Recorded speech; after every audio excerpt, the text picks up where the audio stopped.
உயிர்த்த ஞாயிறு தாக்குதல் தொடர்பாக கொழும்பு கோட்டை நீதவான் நீதிமன்றில் விசாரிக்கப்பட்டு வரும் வழக்கில் மூன்றாவது சந்தேக நபரான முன்னாள் அரசு புலனாய்வு பிரிவு பிரதானி சுரேஷ் சலே இன்று தடுப்பு காவலில் இருந்து நீதவான் நீதிமன்றத்தில் ஆஜர்படுத்தப்பட்டார். போலீஸ் விசேட அதிரடிப்படையின் பலத்த பாதுகாப்புக்கு மத்தியில் அவர் நீதிமன்றத்திற்கு அழைத்து வரப்பட்டார். விசாரணையின் முன்னேற்றம் குறித்து மேலதிக சொலிசிட்டர் ஜெனரல் திலிப பீரிஸ் நீதிமன்றத்தில் அறிக்கை சமர்ப்பித்தார். மேற்கோள் ஆரம்பம். கௌரவ நீதவான் அவர்களே, மட்டக்களப்பில் இருக்கும் முஸ்லிம் கடும்போக்குவாதிகளும் IS பயங்கரவாதிகளும் அல்-கெய்தா பயங்கரவாதிகளும் எந்தவொரு ஒத்துழைப்புமில்லாமல் இலங்கையில் இந்த தாக்குதல் நடத்தியிருக்க முடியாது. இந்த தாக்குதலுக்கு பின்னால் மூன்றாவது சந்தேக நபரே பிரதான சக்தியாக இருந்துள்ளார்.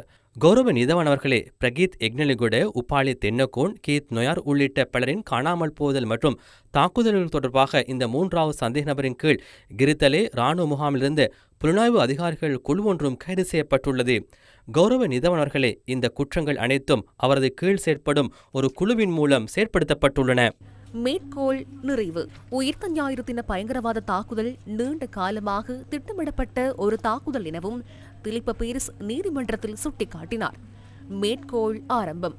கௌரவ நீதவான் அவர்களே, உயிர்த்த ஞாயிறு தாக்குதலின் 8வது ஆண்டு நினைவு தினத்துக்கு முன்னதாக இந்த குற்றத்தை செய்தவர்களை சட்டத்தை முன் நிறுத்துவோம். 2015ஆம் ஆண்டில் ஜனாதிபதி மைத்ரிபால சிறிசேனின் பதவிக்காலம் முடிவடைந்து புதிய ஜனாதிபதியை தேர்ந்தெடுப்பதற்காக ஜனாதிபதி தேர்தல் நடத்தப்பட்டது. முன்னாள் ஜனாதிபதி மைத்ரிபால சிறிசேனின் பதவிக்காலத்தில் 52 நாள் ஆட்சி மாற்றம் நடைபெற்றது.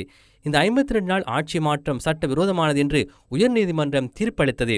இந்த உயர்நீதிமன்ற தீர்ப்பை தொடர்ந்து மாவனலில் இருந்த புத்த சிலை இடிக்கப்பட்டது. அக்காலத்தில் கோட்டாபே ராஜபக்ச அமெரிக்க குடிமகனாக இருந்தார். பின்னர் அவர் தனது பிரஜா உரிமையை ரத்து செய்ய கோரினார்.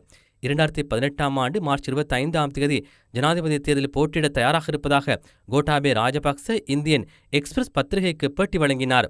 கௌரவ நீதவான் அவர்களே, இந்த சம்பவங்கள் அனைத்தும் உயிர்த்த ஞாயிறு தாக்குதலோடு தொடர்புடையதாக நடந்துள்ளன. மேற்கோள் நிறைவு. உயிர்த்த ஞாயிறு தாக்குதல் தொடர்பான விசாரணைக்கு இடையூறு விளைவிக்கப்படுவதாகவும் சாட்சியாளர்களுக்கும் அழுத்தம் விடுக்கப்படுவதாகவும் மேலதிக சொலிசிட்டர் ஜெனரல் தெரிவித்தார். மேற்கோள் ஆரம்பம். கௌரவ நீதவான் அவர்களே, இந்த விசாரணைக்கு தற்போது இடையூறுகள் விளைவிக்கப்படுகின்றன. கடந்த விசாரணைக்கு மறுநாள் சாட்சியாளர்கள் ஒருவரின் வீட்டுக்கு புலனாய்வு அதிகாரி சென்றுள்ளார். சாட்சியாளரின் வீட்டிலிருந்து 5 கைக்குண்டுகளும் ஒரு கைத்துப்பாக்கியும் கண்டுபிடிக்கப்பட்டன. இந்த ஆயுதங்கள் விசேட அதிரடிப்படை மூலம் அவரது வீட்டில் போடப்பட்டுள்ளன. அவரது வீட்டிலிருந்த 6 நாய்களும் நஞ்சு வழங்கி கொல்லப்பட்டுள்ளன. இந்த விசாரணையில் சாட்சியாளர்களுக்கு இராணுவ புலனாய்வு படையணி தொடர்ந்தும் அழுத்தம் கொடுத்து வருகின்றது. இராணுவம் என்பது ஒரு அரசாங்க நிறுவனம். ஆனால் இராணுவ புலனாய்வு பிரிவு விசாரணைக்கு உதவி புரிவதில்லை. ஜோசப் பரராஜசிங்கம் கொலை வழக்கில் விளக்கமறியலில் இருந்தபோது முன்னாள் இராஜாங்க அமைச்சர் பிள்ளைகான் சஹரானின் சகோதரர் ஷெய்னியை சிறையில் சந்தித்துள்ளதாக மேலதிக சொலிசிட்டர் ஜெனரல் திலிப பீரிஸ் நீதிமன்றத்தில் தெரிவித்தார். மூன்றாவது சந்தேக நபரான சுரேஷ் சலேவின் அனுமதியுடன் இந்த சந்திப்பு இடம்பெற்றுள்ளதாக அசாத் மௌலானா சேனல் 4க்கு அளித்த செவ்வையில் தெரிவித்துள்ளதாக திலிப பீரிஸ் சுட்டிக்காட்டினார். இதன்போது அசாத் மௌலானாவிடம் வாக்குமூலம் பெற நடவடிக்கைகள் எடுக்கப்பட்டதா என நீதவான் வினவினார். இதற்கு பதிலளித்த திலிப பீரிஸ் பிரான்சில் உள்ள அசாத் மௌலானாவை பிரான்ஸ் தூதரகம் ஊடாக ஜூம் தொழில்நுட்பத்தின் மூலம் தொடர்பு கொண்டு அவரிடமிருந்து வாக்குமூலம் பெற நடவடிக்கைகள் எடுக்கப்பட்டு வருவதாக கூறினார். இந்த விசாரணை ஒரு விளையாட்டு அல்ல எனவும் இது மிகவும் உணர்வுபூர்வமான விடயம் எனவும் விடயங்களை கருத்தில் கொண்ட கோட்டை நீதவான் கூறினார். நீதவானின் அறிவிப்பு. மேற்கோள் ஆரம்பம். இந்த விசாரணை ஒரு விளையாட்டு அல்ல, இது மிகவும் உணர்வுபூர்வமான விடயம். நியாயமான சந்தேகத்திற்கு அப்பாற்பட்டு உண்மைகளை உறுதிப்படுத்துவதே முக்கியம்.